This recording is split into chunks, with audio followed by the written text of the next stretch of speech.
So, hi everybody, I feel really honored to stay here today and have such good audience.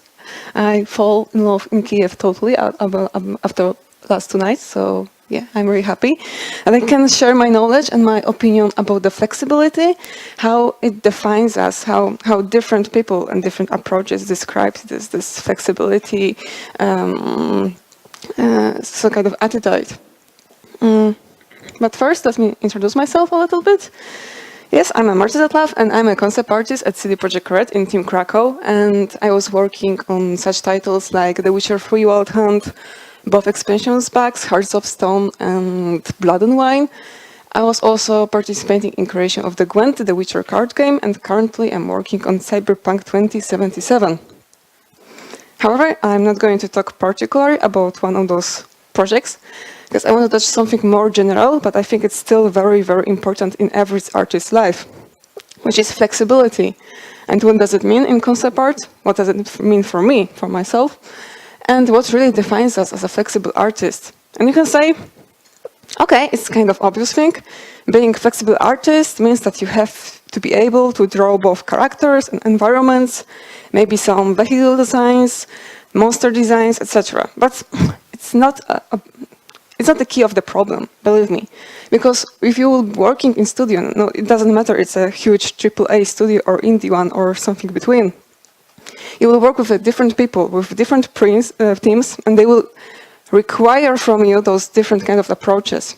For example, environment team guy will expect from me a little bit different execution of my concept arts in comparison, for example, to my art director. But I will go into those examples later. Also, depending on the nature of the project, you will also have to adjust your tool set, your skill set to those different tasks. I will explain on my personal example.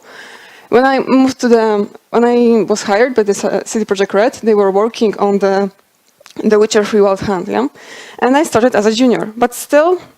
So I was so kind of, thrown into those deep waters of the AAA studio, which was kind of scary. But still, I had to really quickly adapt, to their needs. But it was kind of okay for me because I'm very familiar with those subjects, with this dark fantasy genre. I'm doing this kind of the works, all the time in my personal arts. I just very fascinated with medieval themes, with all these dark fantasy, novels, stories, RPG games. So I had this proper training before going to The Witcher, which I did just by myself. Even in design creatures, which I'm doing, in free time, that they have this kind of familiar vibe, in comparison to The Witcher games. So yeah, I felt kind of confident, especially after expansion packs and after the Blood and Wine, which was hugely done in Krakow. And I really considered myself that, okay, I think I'm a flexible artist because I had no problem with any kind of task, like with environments, with characters, with prop designs. So yeah, I felt kind of very comfortable and confident. Then I was moved to the Gwent team, and I had a little bit adjust my tool set because my skill set also, because I had to do more of those illustrational works than the concept artist job.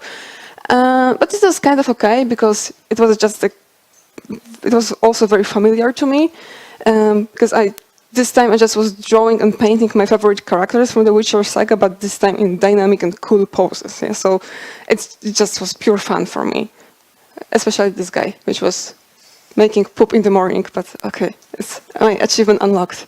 Okay, then I jumped to the Cyberpunk 2077. And also I was really excited about this because I'm also very fond with this genre. So yeah, I just rushed into this new kind of tasks. But actually, after few weeks of working on Cyberpunk, I realized that, oh my God, maybe I'm not so flexible artist because I realized I miss few kind of tools, few kind of skills. Like for example, I really missed 3D techniques. I thought like I really need those because previously I was avoiding them as much as it was possible, just because I more enjoy drawing and painting, just this pure skill of the 2D artist. It was kind of scary, conclusion, like, oh my God, so I'm not flexible, I'm not so good, I have to improve myself somehow. And this kind of thinking led me to this conclusion that, okay, maybe flexibility is all about knowing and mastering every existing technique, every existing software, which is, which you can find in the world of the arts. And I think it's kind of, it creates huge pressure on us, on artists, because I really don't believe it's possible to be good at everything. I don't believe in perfection and don't believe in the perfect people at all. I think it's some kind of illusion which we can create.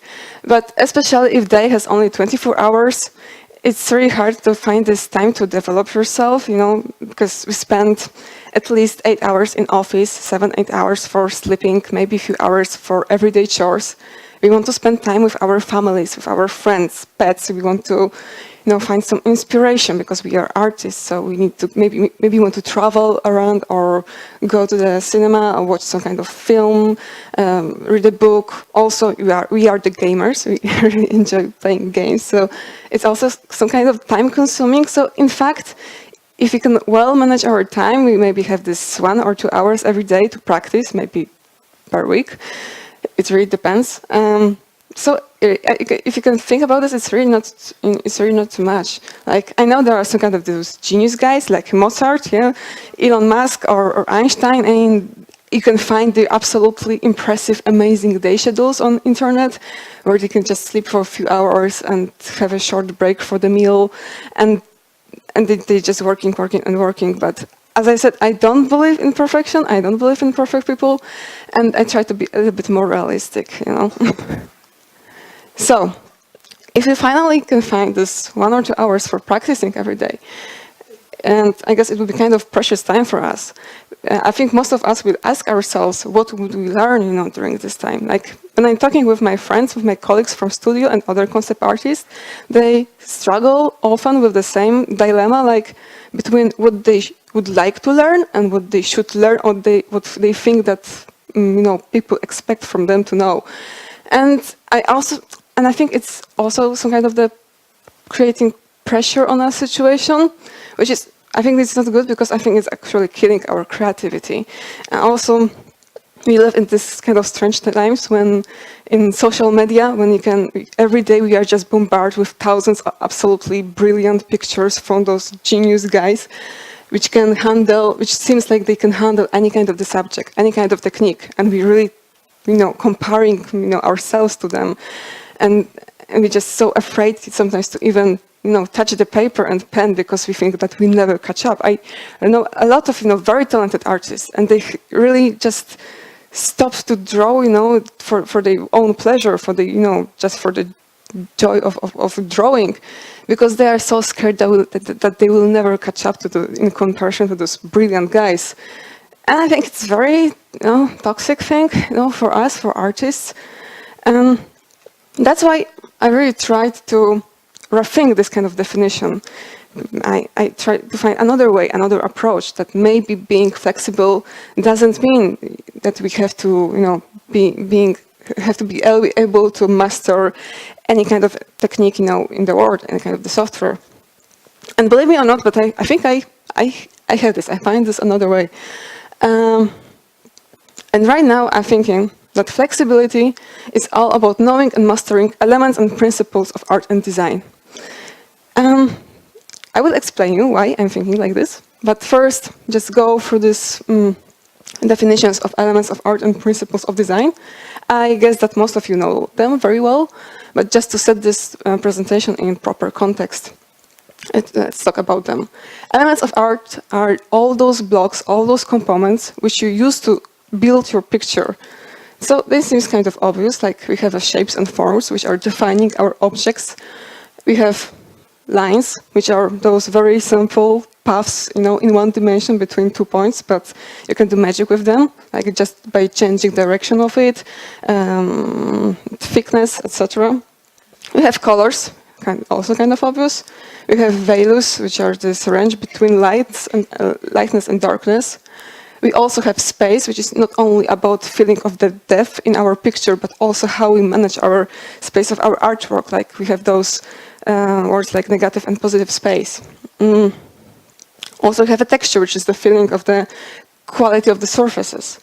And principles of design are all those rules which you can separate and describe in our picture to define, all those tools which we are using to actually improve it, like the balance, like harmony and proportions, which is all about relations between our objects and our art. We have emphasis, it's all about setting the dominant point in our picture. We have harmony, I told this already. Contrast, which is all about accenting the differences between objects. It's opposite thing to the harmony. We have riffs, which is some kind of the visual tempo of our image. And also we have movement, which is not only about just dynamic elements of our composition, but also about leading our viewer's eye through the image.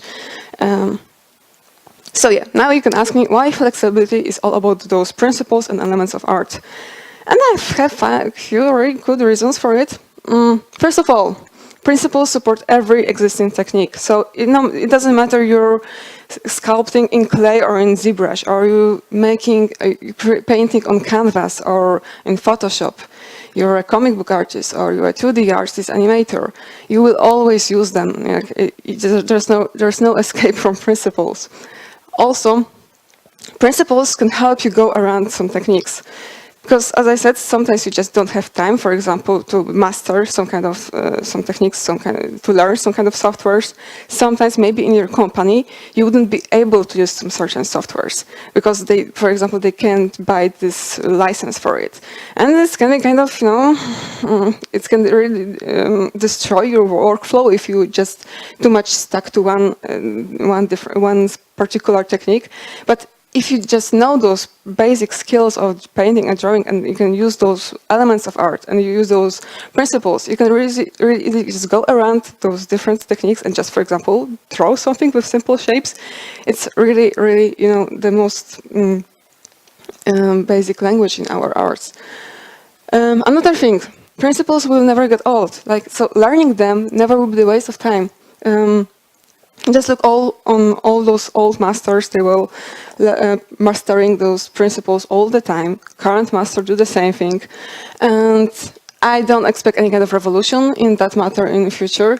So if you really struggle with this question, what should I learn? I think the principles are always the good choice for you.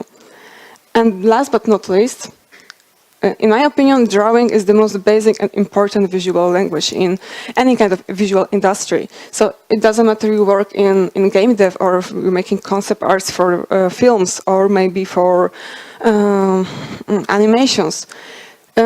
Just imagine all those conversations between different specialists, between directors, art directors, camera operators, even animators, environment artists, concept artists. If we can't explain something with words, most probably we will just take the pen and paper or just walk to the whiteboard and quickly draw something, some simple shapes, maybe some frames to explain our ideas. And actually this is really great because it's so universal language that everybody can understand. And also remember about one thing, Kacper mentioned this yesterday, game dev is all about the teamworking, and teamwork is all about the communication. So if you will master your skills of those principles, of those elements of art, your visual communicates will be more clear for other people, for other teams. And I think it's very, very huge value in that. And actually that's how I realized that flexibility is about all those principles, because I just looked back into my career, into all those projects which I had the pleasure to participate in. And I realized that there is some kind of the pattern, no matter with whom I was working and what they expect from me, I always help myself with those principles. And that's why I felt pretty confident during that time, even this early times of my career as a junior artist. That's what I'm going to prove to you during the next slides. I will show how you will cooperate with few main teams, from your company probably, and what they would really expect from you, and where those principles and elements are hidden, behind those kind of very specific tasks. Yeah, so let's start with writers and art directors. I put those guys in one group because both of them, they are very important in pre-production stage, these early stages of establishing the core of our game. Art director is not a team, it's like a one-man army, but I would really, it's a very important figure in every concept artist, life. Also, I put them in one group because we just complete each other, like, it's very hard to create good design without good backstory for it, and vice versa. It's the same example like with the whiteboard. We're just completing, the vision, the story of the writers by our visual language. So we just can't go, without each other because we are just completing, our vision. And what they would expect from us is actually this explosion of fresh ideas and general vision of the game. And this is a really cool part of the production, a really cool stage of it. I really love it. And Matt Rose, lead concept artist at BioWare, said once that the artist's job is to start at the base camp with a bag of torches and run furiously out into the darkness. Every doodle, sketch, painting, and storyboard is a torch lit somewhere out into the black. And I completely agree with those words because it's all about this, running, in the darkness. And most of the time, we will just find this rubbish, those things which will go to trash. Like most of our work is usually, will stay forever in the darkest corners of our drivers. But from time to time, we will find those jewels, those landmarks of our game, which will lead whole teams, art direction of game to the proper place. And also notice that Matt Rose mentioned all those basic skills during that stage, like doodling, like painting, sketching. And that's exactly what you will do for writers and art directors, because you have just to very quickly explore some ideas. And as I said, because most of your work will just go to the trash because you really have to be, not so fond, not so stuck to some kind of ideas. So there's sometimes no point to polish them too much because later you will feel like you have to kill some of your child, which is kind of terrifying. But if you just spend, an hour for just one sketch, you wouldn't be so much attached to it. But still, even if you're creating those very simple speed paints and sketches, you will use all those elements of art. Line is very useful for sketching. It's kind of obvious. Like still, even if you're doing those very simple speed paints, you will be, very focused on the shapes of objects, inside of it. The same thing is with the principles. You have to remember about those contrasts and proportions in those designs, even if they are very, very simple, but just by the technique. Another thing which we are going to do with writers and art director, we will create tons of storyboards and mood boards. And like this, on this example with a wine festival from Blood and Wine, during that stage I didn't know what exactly will happen in this place. There was no final quest for this location. I didn't know how our architecture will look like during that stage. Also, I had just slightly idea about crowd designs, so I just had to focus to capture this vibe of this festival. And again, I had to use all those elements of art like color to emphasize this joyful atmosphere of these people, or for example principles like movement and also the rhythm in those banners to lead my viewer eye from the tent to the guide on the right side, who is some kind of the guard, which he's drinking during his time of the duty. So it tells those smart story about how those people in Tucson lives actually. And yeah, so I wasn't so much focused on those like detail in clothing, but I was more focused on giving this kind of very special narration. And the same thing is with the storyboard sketches. They also seem very, very simple, but still you have to remember about all those principles, all those elements like values to really show, create very clear and readable frames which are going to be presented by writers to different teams, because they are going to present their story to quest design teams, or maybe to the management even, to present, on which kind of stage our game is currently. So yeah, they have to be very universal and easy to read. But now let's just jump to the level design team. These guys are absolutely different story than writers and art directors, because they will expect from you very precise solution for particular problems, because with our art director creating this general vision, this art bible for your game, but those guys are just try to find very precise answers for some problems. And this is, these guys really, you will have to throw away your ego when you're working with them, because you will create very simple things. And like, for example, layout sketches and isometric overviews. And I know that some concept artists really don't like work with a level design, because they think, okay, layout, it's just, it's a job of level designers. Why should I do this? It's very simple. My very sophisticated skills are not worthy, my time is not worthy for them. But really, believe me, it's very important part also for your work. And you really want to have this input into those layouts. And I just give you one very good example. Imagine that you have design architectural style for some kind of location, interior or exterior, it doesn't matter. And you imagine that, okay, this location will be very claustrophobic. And so you set all those, principles, all those elements like proportions, or scale in details, for example, in ribs of arches, to this very claustrophobic feeling. And suddenly level designers created absolutely different layout for this location, with huge holes, with wide corridors. And it's absolutely, and this kind of layout makes your design absolutely pointless, because it doesn't fit, because they're completing each other. And one is very, our architectural style should be very determined by the layout. So that's why you should really, put the effort in this cooperation with level designers, and really be fond about those elements of art and on those simple shapes, because they really influence your later work on much more complex things.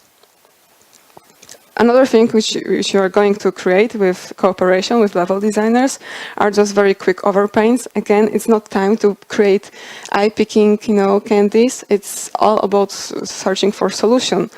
And again, you will use your very principal skills to, for example, capture the most important parts of the level, because level designers are very fond about the gameplay, values on those levels, and they just want to lead the player exactly where they want to. So you can use those contrasts, for example, in light to capture the player's eye to the certain places, or use those rifts to very smoothly lead the player to the main path, or maybe some different point of some kind of the vista or point of interest. Another group which we are often working at the environment and character team. And you can say, oh my god, like environment, character guys, they're completely different teams. But for me, they are somehow similar, because both of them, they're pure production teams. They are just creating all those assets which you can find in engine on our game. So, and both of them, they will expect something very similar from you, like readable and detailed designs in many variations.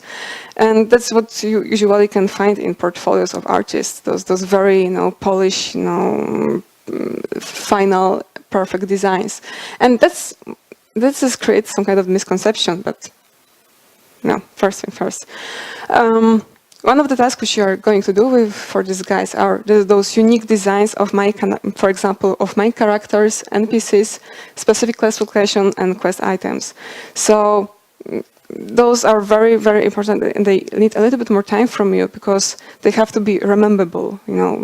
Like main character will spend in his or her skin next 100 of hours.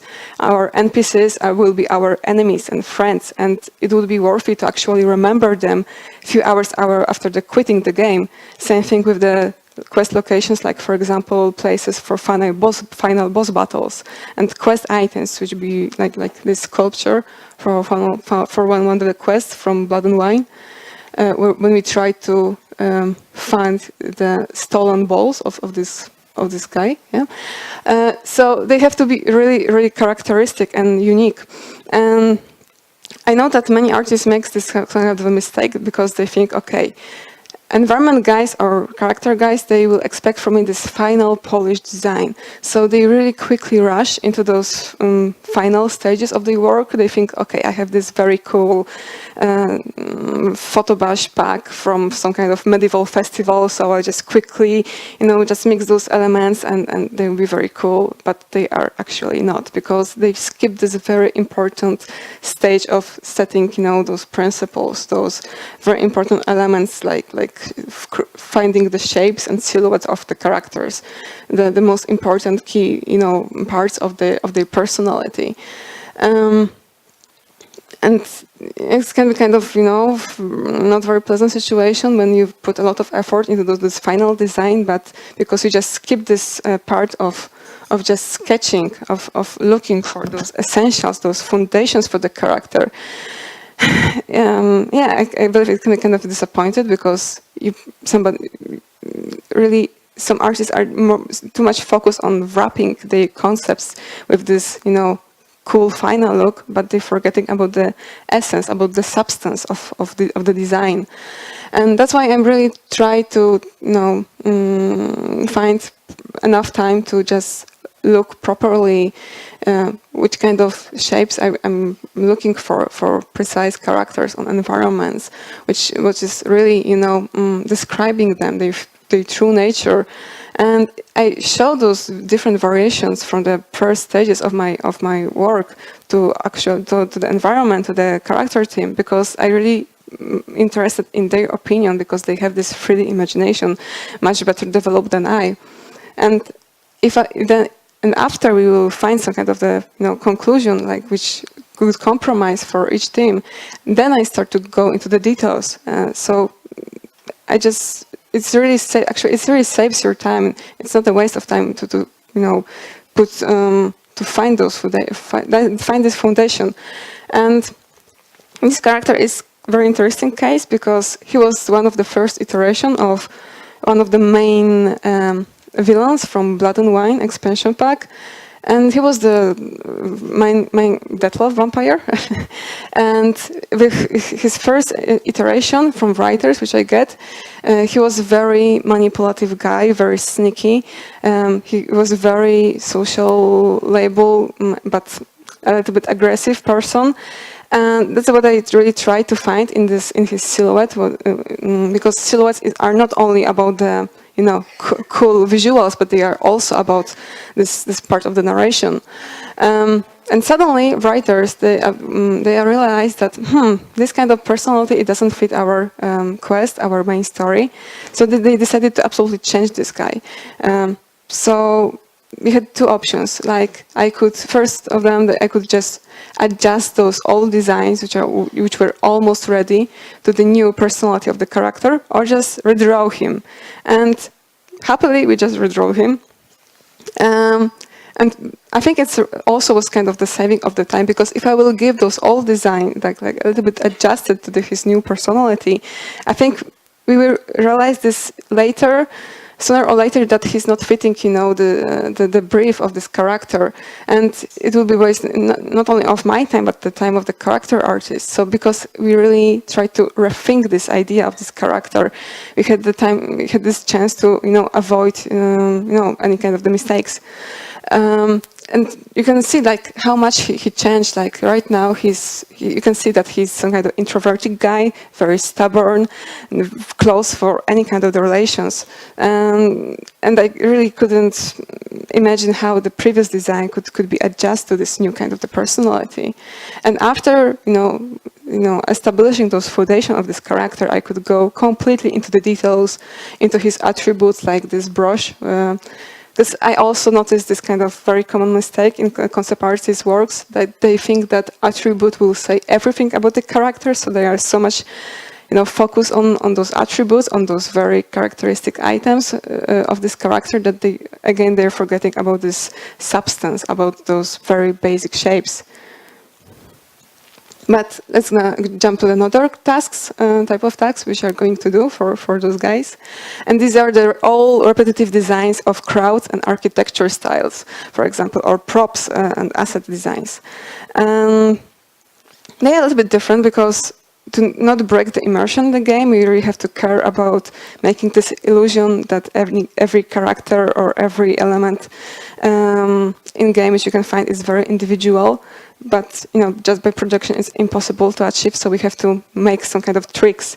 And again, you will use all those elements. This time, for example, colors and textures to actually distinguish those characters. Like these knights have very similar shapes, but just by adding different colors or different texture on the armor, different kind of clothing on the top of it, you can really create bunch of individuals, even with very similar elements. The same thing is with this horse armor design. Just because I could use different kind of proportions, so the next principle of design, different kind of proportion of mixing soft materials and hard materials of the armor. I could just I used here I think 2 different type of armors and 1 soft material, and then with those I could create like full page of different coarse armors, which were creating this illusion of variety. The same thing is working with the environment designs, like Palace of the Buckler is still one of my favorite examples. It wouldn't be possible to make a concept art of every corner of this complex because it was so huge. So what I did after making this general vision of this location, I created some kind of the guidebook of architectural style. Like if you were studying the history of art, you probably had one of those very heavy books about history of architecture, and you could find all those details about for example, Gothic architecture or Baroque or Renaissance one. And I tried to do the same. I just focused on those very simple views, on proportion, on distribution of the detail in comparison to those plain spaces of the towers, for example. How I build harmony with those different arches, how I,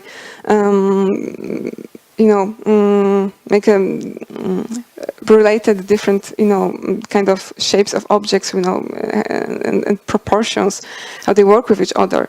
And it was really, I didn't have to, for example, model those things in 3D because there was no point for that. It was really enough, like, our environment artists are the very, talented and extremely, experienced guys. So they really have this 3D imagination, and they can really easily explain if our concepts are clear.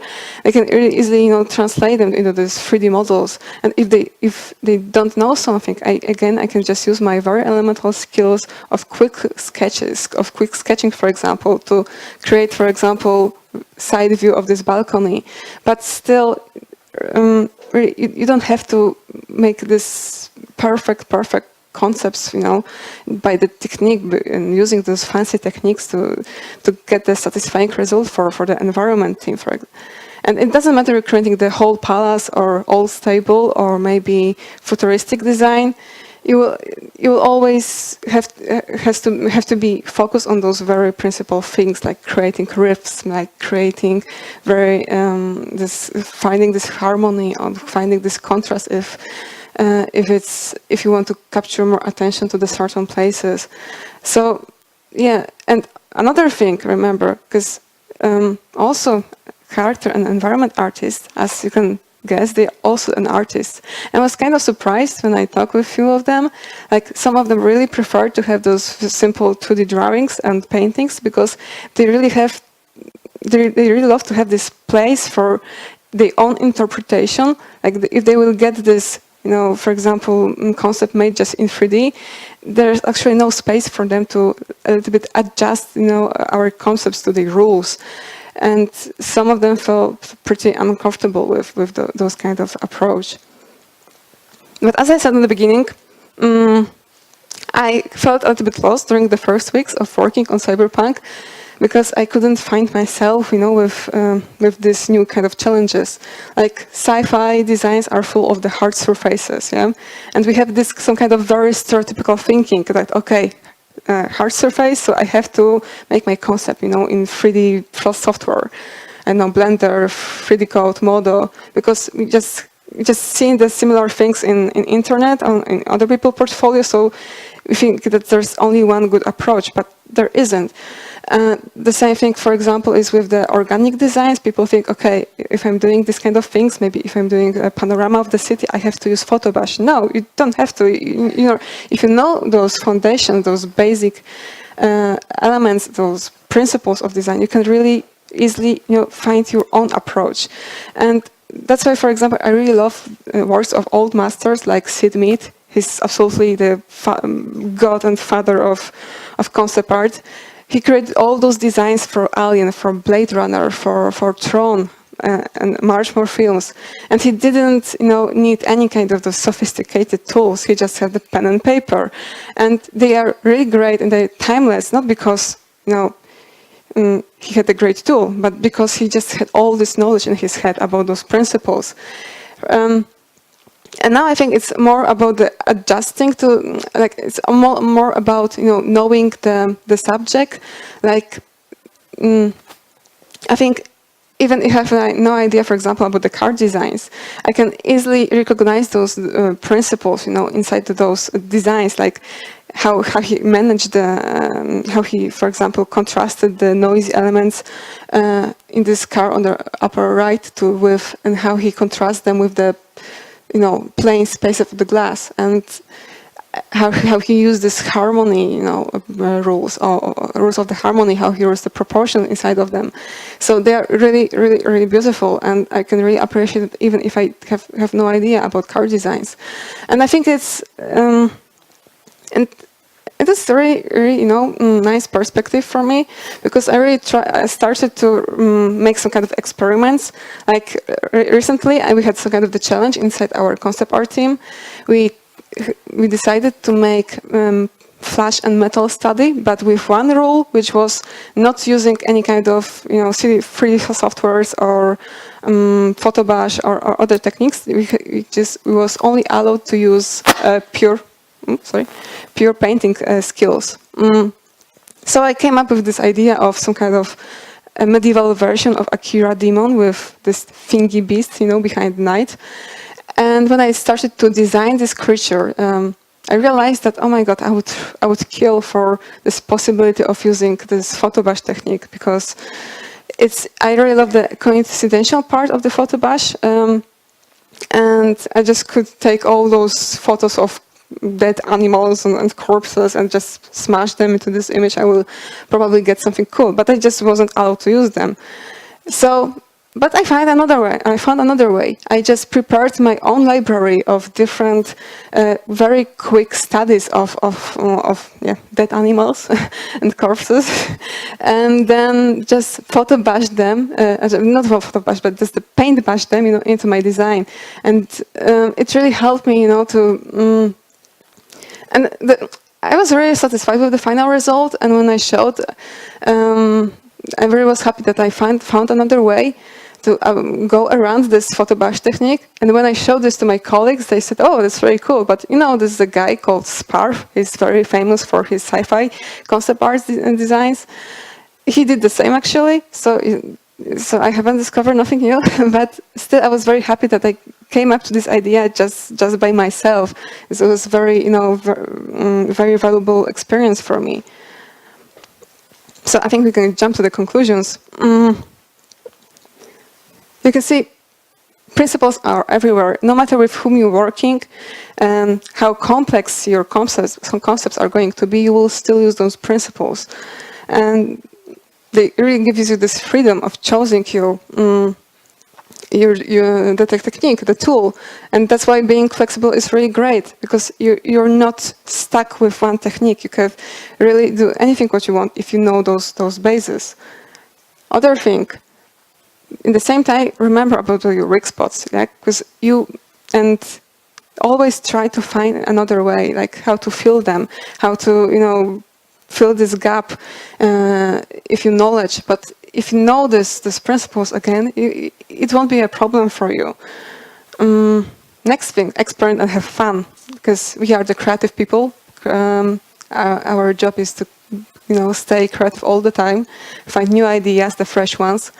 So really, and I think none of us wants to be burned out before they're 30 years old. So yeah, just play with those very simple techniques. And the next thing. Sorry.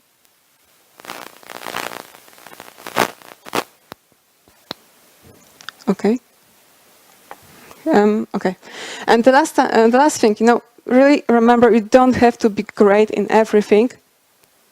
Just master all principles, because, as I said, this is something which will really give you this freedom, this kind of sense of security in your work, that you won't be under this constant pressure of this feeling of necessity of learning everything, because with those principal skills there will absolutely no task which you couldn't handle. I really promise you this, if you will just learn them all the time. And so yeah, being flexible artist is a great thing, and I really wish you to be a flexible artist. And yeah, thank you. So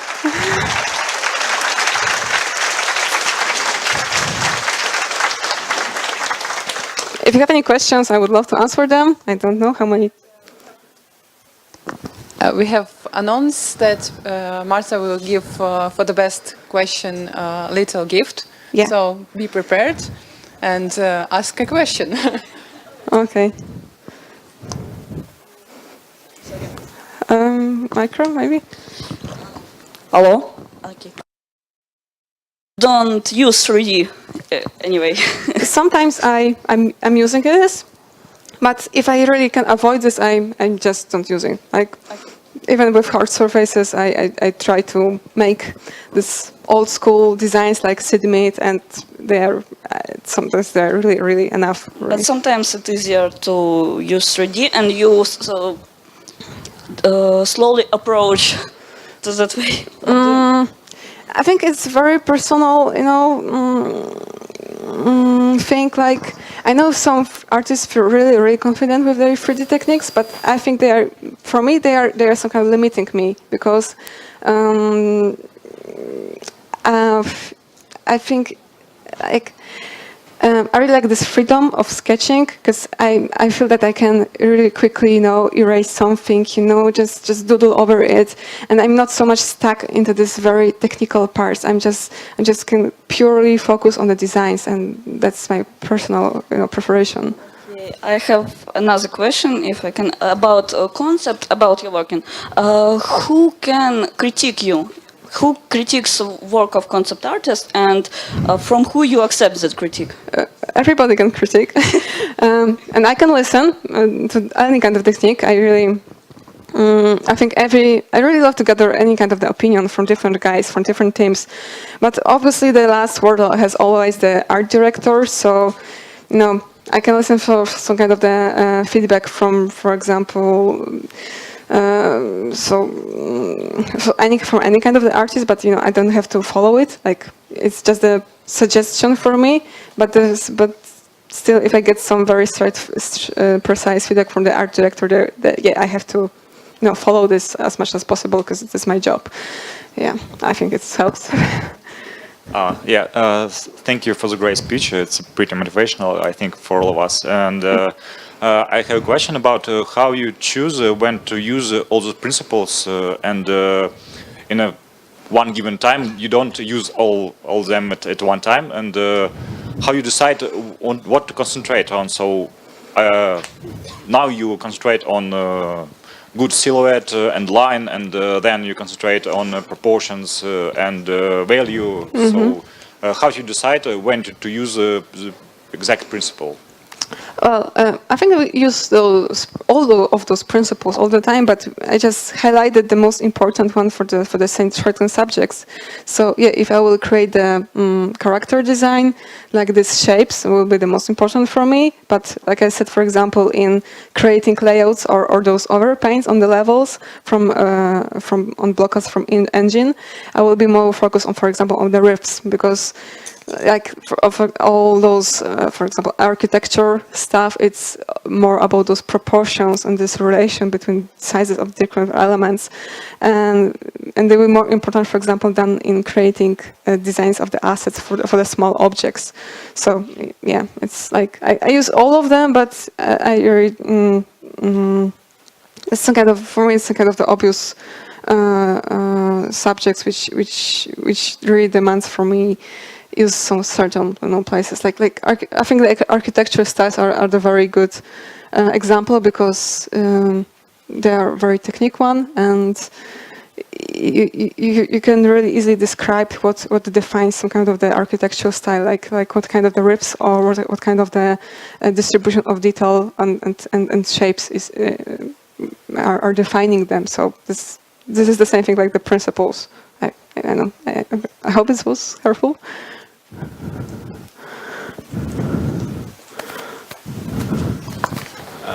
Hello, and thank you for. Can you tell me, do you play in games? And what are games with most beautiful art which you played? The most beautiful art. Like 3 of them. Except Witcher, yeah. Hard choice. But you mean computer games or there's Video games. video games? Computer consoles. Computer. Actually, I love this those small titles like Banner Saga, made in 2D. I really enjoy this style. It was very medieval accurate, and I'm a medieval reconstructor, so I really can appreciate that somebody is paying attention to these designs. I also, I think if I could choose the best one, I think the whole feeling in Torment RPG, this old one, was it was very captivating for me, and it really shapes my taste in arts to these days. Yeah, I think. Third one? Torment, Planescape Torment. Torment, Planescape Torment? Yeah, the first one. Third game. I thought like 3 games. 3 games, okay. Oh my god. Oh god. I think Mass Effect, yeah. But it's really hard to distinguish from it the story and the visual style, because this is one of my favorite titles ever, and yeah, I really enjoy, for example, all those exploration parts in when I was just flying through space, and yeah, those were very memorable for me.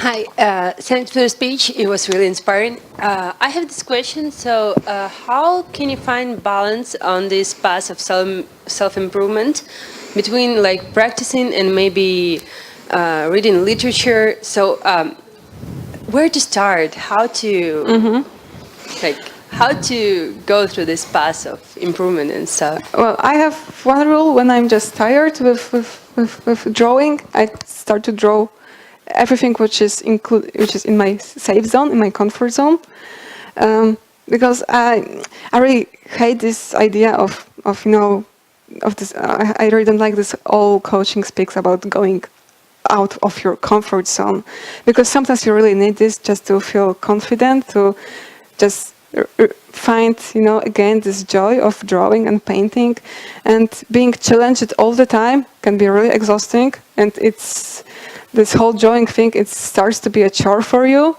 and I think it's really like our creativity killer if it starts to be a chore, like a duty to develop yourself. I think if you stops. If you're losing the fun, in this process, I think it's not a good place for you. So sometimes just, if I, for example, have very challenging task in my work, after work I just paint whatever I like. Like I really love to paint knights and horses and ponies. So I just do the painting of the pony just to, cheer me up. And I know it's not so developing like learning new software, which I may be supposed to do. But this feeling of joy in my work is more important for me than this constant, pressure of developing yourself. So I think it's my way.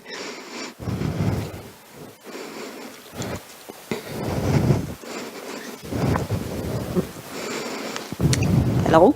Hi. And thank you for your presentation. It was really interesting. And I got 2 questions.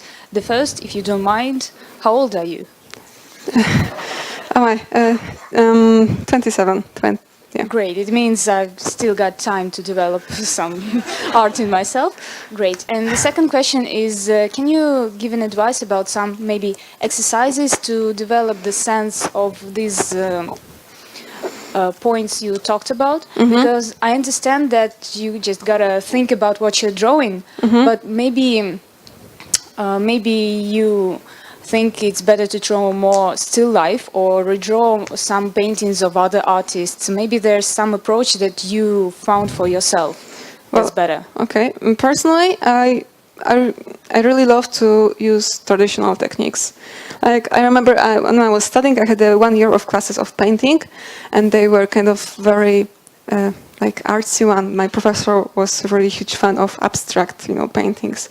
But so it was kind of, with the first, my thought it was like, nah, I would prefer to make those serious studies to really improve myself. But actually, this knowledge which I get during those classes was very precious for me, because I just learned about all those foundations, behind those paintings, like how you combine colors and how you work with the composition, those very core things. And so I really love making still when in my free time. I try to, for example, paint on canvas with acrylic paints, because they are very quickly dry.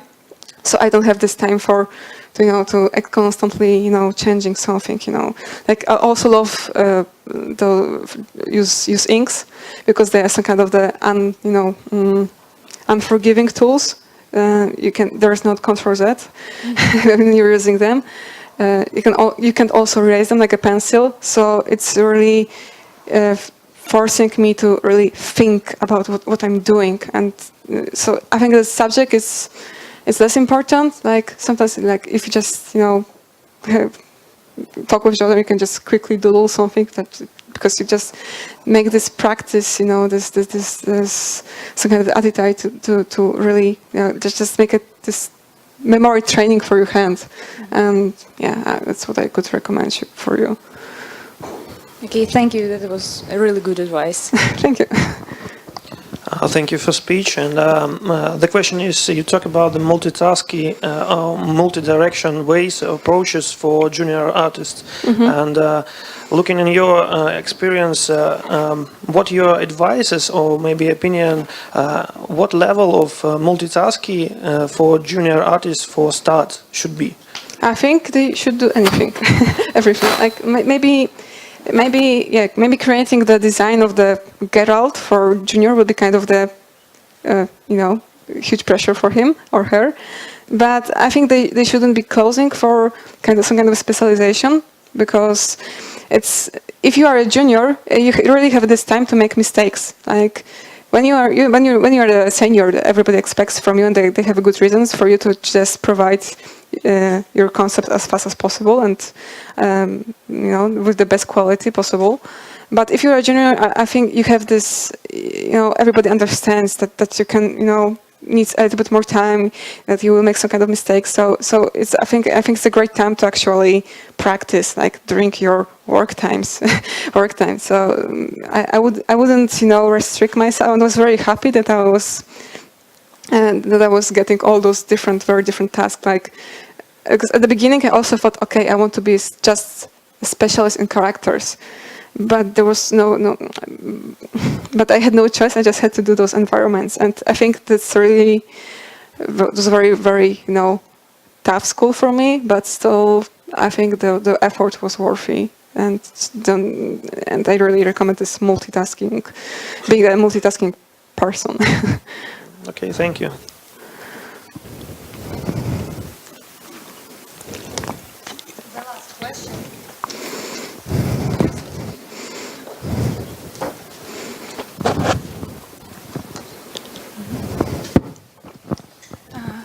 Hello, thank you for your speech. And I have a question for the team. How not to be repeatable? Because we've seen, for example, some of the models of the knights. And for example, you draw like 10 versions, 20 versions, and after that you draw another one. And you understand that, oh, I've already done that, or we've already seen that. So how not to be repeatable? I would say just watch a lot of references and inspirations. Just go outside the office maybe sometimes, and just I don't know, to the museum or some kind of event, because we can have this kind of feeling if you just type into Google, for example, armors for knights. You will find maybe a few examples, but they will be very shallow. And if you will be, just basing on them, your designs will be repetitive. But if you will make really proper research, very deep one, I don't think you will have a problem with this creating the variety, because really there's a really huge variety. Like sometimes if we are not familiar with some kind of topic, we just have this very shallow perception of some kind of the problems. But if you just go deeper inside of them, you can really just find this rich world of for example, armor designs or car designs, whatever. Because as I said, I have no idea about the car designs, and when I'm on the street, like most of them look the same like me. I can recognize which one is which one. But if somebody is very specialized, and they love, for example, car designs and doing them, they can easily, distinguish the very characteristic elements. So I think it's just a matter of your knowledge of the research. Yeah. Thank you very much. Just a little stupid question. Your last name is Dettlaff. Yeah. Is it connected somehow? Yeah, it's my real surname. So yeah, I mean, is it connected to the character? Yes. Yeah. It was idea of writers they just asked me for this. To use this surname. That's nice. Thank you very much. Thank you.